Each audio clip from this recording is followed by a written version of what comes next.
Lutut rasa longgar dan you nak cari sekarang ni untuk cara untuk kemaskan lutut tu. Selain pada kita balut dengan bandage ataupun pakai guard, macam mana nak kemaskan lutut kita? Okay, first kali komen dulu lutut kemas, lepas tu klik follow saya, lepas tu klik semua button yang ada belah kanan anda, like apa semua tu kan, untuk support saya. So, antara benda yang memegang sendi kita sebenarnya adalah collagen. Collagen dekat sendi kita ada collagen. Tapi sebab faktor pemakanan, faktor usia kan, produksi penghasilan collagen ni semakin menurun lah.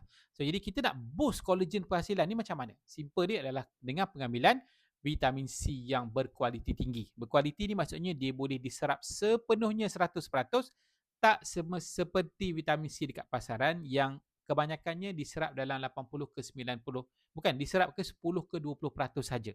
Bila dia tidak ada teknologi sustain release.